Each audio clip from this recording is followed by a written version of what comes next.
सकते हैं कि हमारे प्रदेश में हमारा जो राज्य है वो अभी भी एक पिछड़ा राज्य कहलाता है। झारखंड बने हुए करीब 23 साल हो गए और अभी भी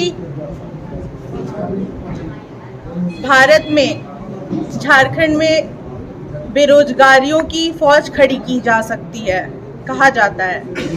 ऐसा क्यों है? ऐसा इसलिए है क्योंकि हम अपने प्रदेश में बाहरी अरबपति व्यापारियों को यहाँ आने का मौका देते हैं और हमारे खनिज संसाधनों को लूटने से नहीं रोकते। ये एक बहुत ही बड़ा कारण है कि हमारा राज्य जो है एक पिछड़ा राज्य बन गया है और हमारे जो झारखंड के लोग हैं उन्हें ही इन खनिज संसाधनों का कोई लाभ नहीं मिल पा रहा। हम ये भी जानते हैं कि झारखंड बने हुए जो 23 साल हुए हैं उसमें कौन सत्ता में सबसे ज़्यादा समय तक रहा है और उस दौरान हमने ये भी देखा है कि हमारे जो यहाँ के आदिवासी है, मूलवासी है, अल्पसंख्यक वर्ग के लोग हैं और अन्य वंचित समुदाय के जो लोग हैं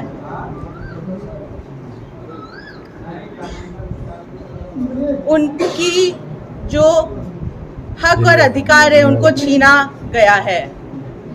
और मैं बहुत खुश हूँ कि जो वर्तमान सरकार है जो कि मेरे चाचा श्री हेमंत सोरेन जी के नेतृत्व में चल रहा है, काम कर रहा है, वो अब जाकर यहाँ के आदिवासी, मूलवासी, अल्पसंख्यक वर्ग के लोगों को उनका हक और अधिकार दिलाने की कोशिश कर रही है। लेकिन फिर भी कुछ सांप्रदायिक ताकतें हैं जो इनके कामकाज में, इनके योजनाओं में बहुत बाधा डालने की कोशिश करती है और हमें इन सांप्रदायिक ताकतें जो बाहरी ताकतें हैं इनको झारखंड में घुसने का मौका नहीं देना चाहिए, क्योंकि झारखंड को बेहतर एक झारखंडी ही समझ सकता है। कोई भी बाहरी इंसान झारखंड के भले के लिए नहीं सोचेगा।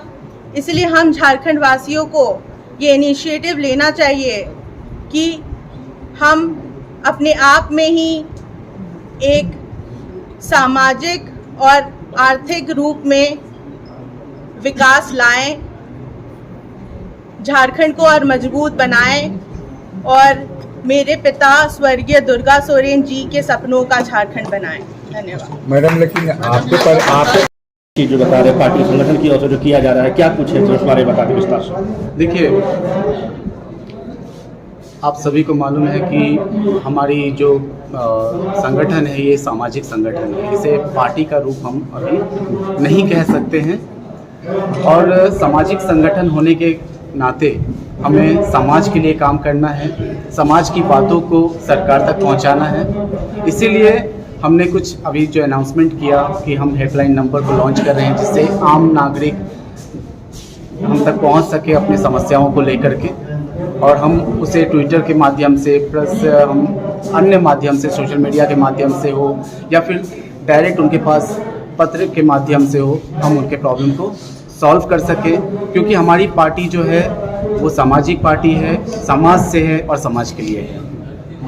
अगर नंबर लॉन्च कर चुके हैं या करने वाले हैं? हम लोग अति शीघ्र, हमारा पूरा ये काम हो चुका है, हमारी आईटी टीम इसके ऊपर पूरी काम कर चुकी है। अति शीघ्र उसका मुहूर्त निकाल के हम प्रेस को उस नंबर का जानकारी दे देंगे। 3 साल में कितने लोग आपके साथ जुड़ चुके हैं सेना में? अभी 3 साल में आप खुद ही देख रहे हैं, हम लोग हर जगह पे पहुंच चुके हैं, चाहे वो चतरा हो, चाहे रांची हो, चाहे हजारीबाग हो, चाहे रामगढ़ हो। हम 24 जिला में पहुंच चुके हैं, बट हमारा मोटिव 24 जिला में पहुंचना नहीं है। हमारा मोटिव है उन जिलाओं के छोटे छोटे कस्बों में जब पहुंचना, हम उस काम में लगे हैं, हम जिलाओं में पहुंचने के काम में नहीं लगे। ऐसा कुछ भी नहीं है। ईडी की ये नोटिस सब भी उसी कारण से तो मिली। ईडी की नोटिस बस बीजेपी की नेताओं के अलावा सब नेताओं पे क्यों लगाई गई है, ये भी तो एक बात है ना, इस पे भी गौर करना चाहिए। ये बस एक तरीका है लोगों को गुमराह करने का। यहाँ भारत में इतने सारे स्टेट्स में इतने अलग अलग किस्म के केसेस चल रहे हैं, रेप केस मणिपुर में, उज्जैन में अभी हाल फिलहाल में हुआ, लेकिन फिर भी इनका ज़्यादातर इंटरेस्ट यही है कि इंडिया का नाम भारत कर दिया जाए। इतनी सारी समस्या है और ये बस यही करना चाहते हैं। और झारखंड में खासकर बहुत आदिवासी, मूलवासी, पिछड़े वर्ग के लोग हैं, अल्पसंख्यक वर्ग के लोग हैं, जिनके बारे में इनको बात ही नहीं करना। उनकी खुद ही की सरकार में कितने ही मंत्री हैं जो ओबीसी से बिलोंग करते हैं।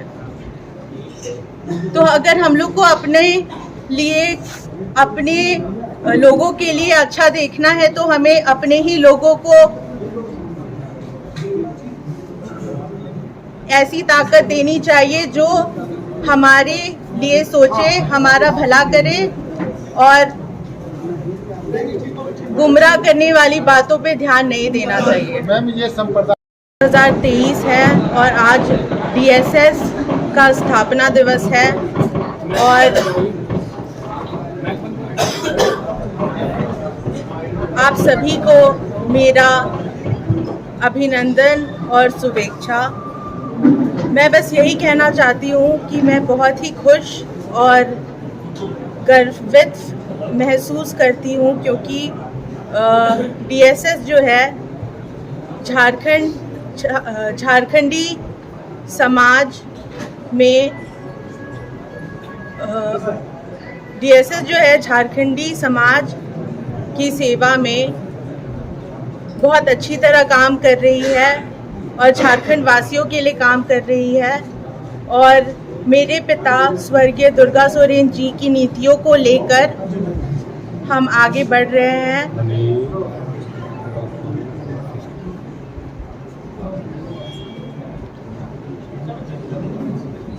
और ताकत वही ताकतें हैं जो धर्म के नाम पे राजनीति करके, लोगों को गुमराह करके, जय श्री राम बोल करके, वोट ले करके और ऑप्रेस्ड लोगों को और ऑप्रेस करने की ये एक तरीका है।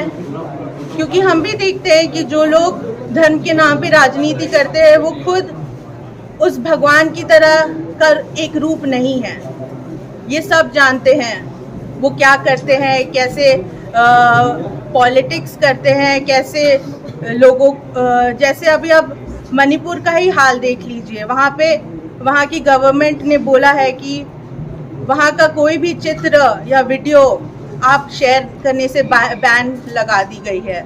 और वो क्यों नहीं कर सकते? वो तो हमारा जन्मसिद्ध अधिकार है ना कि हम अपनी आवाज़ उठाएं। अब जो भी राज्य में अगर बीजेपी की सरकार ऐसे आएगी और अगर हमें कोई प्रॉब्लम होगी, अगर हम उसके खिलाफ आवाज़ नहीं उठाएंगे और वो हमारी आवाज़ को दबाने की कोशिश करेंगे, तो हम अपने हित के लिए कैसे लड़ेंगे? ठीक।